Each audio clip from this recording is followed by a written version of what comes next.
सत श्री अकाल दोस्तों, तुसी पिछले 2 दिनों तो लगातार अखबारों के विच छपदियां खबरों तो मेरा ख्याल है अंदाज़ा ला लिया होना, सूचना मिल गई होनी है सारे देशवासियों नूं कि किस तरीके दे नाल अंदोलनकारियों की सपोर्ट करने वाले सपोर्टरां नूं अते खास करके जे कह लिया जाए कि सिख कम्यूनिटी नूं किस तरीके दे नाल भारत सरकार वालों बेगानगी का एहसास करवाया जा रहा है।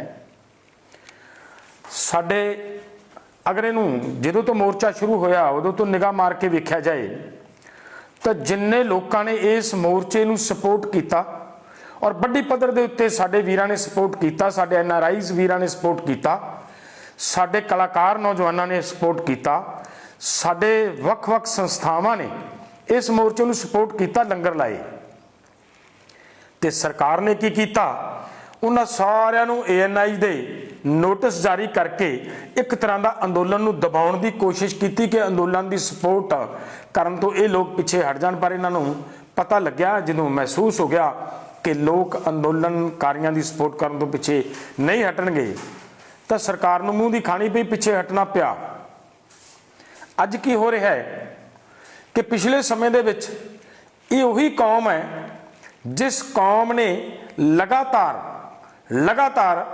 देश की सेवा की, मनुखता की सेवा की, चाहे वो केरला दे विच हड़ां की भरमार की गल आई होवे, चाहे उड़ीसा की गल आई होवे, चाहे तमिलनाडु की गल आई होवे, किते भी महामारी फैली है, किते भी कोई दुख का समा लोगों ते आया तो इस कौम ने मूहरे होके हर थां दे उत्ते सपोर्ट की। इत्थों तक कि जिस वेले साडी भारत सरकार दे हथ खड़े हो गए सी करोना के दौर दे विच और लोगों को ऑक्सीजन मुहैया नहीं करवा सकी, उस वेले वो बड़ी पद्धर दे उत्ते ऑक्सीजन भी मुहैया करवाई गई। ये इस कौम ने किया।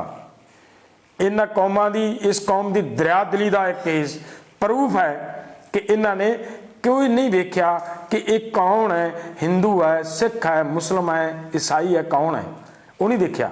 उन्होंने देखा कि एक मनुख है, एक इंसान है, इन्हू मेरी सपोर्ट की लोड़ है, तो उत्थे इन्होंने सपोर्ट की, सपोर्ट दे विच उतरे। पर अज की हो रहा है, साडी सरकार वालों इस अंदोलन दे विच लगातार जिस दिन तो ये अंदोलन चल रहा है, सरदार दर्शन सिंह धालीवाल जी होरां वल्लों लगातार लंगर की सेवा की जा रही है, लगातार।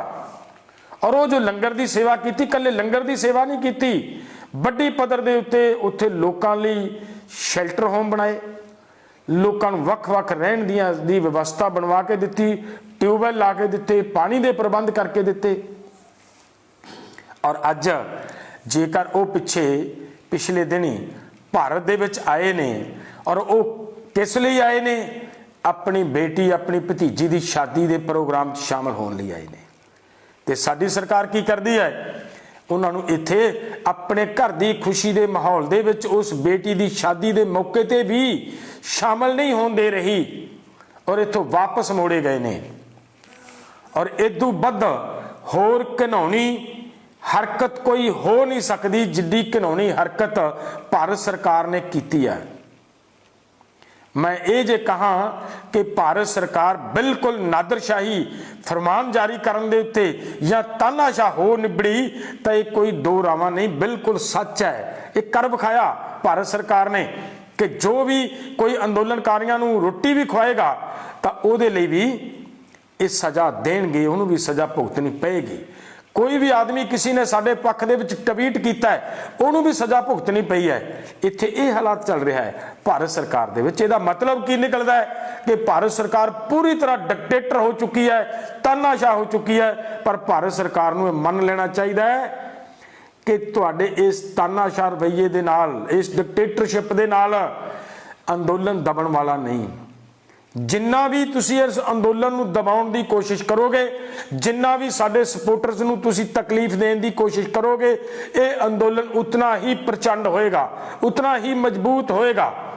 और मैं देशवासियों नूं भी अपील करनी चाहना है कि साडे उस वीर दर्शन सिंह धालीवाल साहब दे पक्ष दे विच सानू पूरे देश के अंदोलनकारियों नूं खड़े होने की लोड़ है, आवाज़ बुलंद करने की लोड़ है कि साडे उस वीर नूं हर हाल दे विच उस अपनी बेटी की शादी दे विच शामिल होने लई साडी भारत सरकार खुद अलाउ करे ताकि वह अपनी बेटी की शादी दे विच शामिल हो सके। और असी मानयोग साडे राष्ट्रपति नूं भी संयुक्त मोर्चे वालों अपील करांगे कि अजिहा करना बंद करे भारत सरकार। अजिही तानाशाही, अजिही बुरशागर्दी किसी हालत दे विच प्रवान नहीं की जाएगी। और जिस तरीके दे नाल सिख कम्यूनिटी नूं या अंदोलन दे सपोर्टर्स नूं जिस तरीके दे नाल टारगेट किया जा रहा है तो ये कदे ना कदे जाके भारत सरकार नूं ये खमियाजे भुगतने पैणगे। जे ये सोचती है भारत सरकार जां सोचते ने नरेंद्र मोदी जी या सोचते ने अमित शाह जी कि असी इत्थे हिंदुत्व राज लैके आना ले आवांगे, मैनू लगता है ये एक तरह की किसी एक कम्यूनिटी नूं बेगानगी का एहसास करवा के अगर ये सोचन तो मैनू लगता है ये हो नहीं सकना। और बहुत बड़ा इस सारी इन्हां दी सोच का जनाजा निकलेगा और देश एकजुट है, एकजुट होकर रहांगे। असी हिंदू सिख मुस्लिम ईसाई सारे एक हाँ अते एक रहांगे, एक रहांगे। और हर हाल दे विच ये मूँह की खानी पैगी। और राष्ट्रपति जी नूं साडी फिर तो अपील है संयुक्त मोर्चे वालों कि कृपा करो जी आप ये इंटरफेयर करो। अज कित्थे है साडी मानयोग सुप्रीम कोर्ट, इंटरफेयर करने की लोड़ अज साडे उस वीर नूं जिहड़ा अपनी बच्ची की शादी के मौके ते इत्थे शामिल होने लई आ रहा है। की कीता उन्हें, की गुनाह किया है? सिर्फ गुनाह यह किया है कि उन्हें इत्थे लोड़वंदां नूं रोटी खवाई है, उन्हें लोड़वंदां नूं शैल्टर बना के दिता है, सिर्फ यही किया है ना। इस तो बाद होर की कीता है? की गुनाह करता? की उन्हें देश लई वखवादी आओ? की मतलब तालिबानी है? कौन आ वो आदमी? वो आदमी है, मैनू ये पता लग्या कि उन्होंने अमेरिका दे विच ग्रीन कार्ड मिलिया होया है। और एडा बड़ा जिम्मेवार आदमी और उस आदमी दे नाल अजिहा करना मैनूं लगदा अति निंदनीय है, जिन्हों असी संयुक्त मोर्चे वालों बुरी तरह निखेधी करते हैं। और राष्ट्रपति को मंग करते हैं कि साडे उस वीर नूं मुड़ दोबारा भारत दे विच अपनी उस बच्ची की शादी दे विच शामिल होने लई दोबारा उन्होंने टाइम दिता जाए, वो इत्थे आउण आके आपदे बच्चे की शादी शामिल होण। धन्नवाद जी।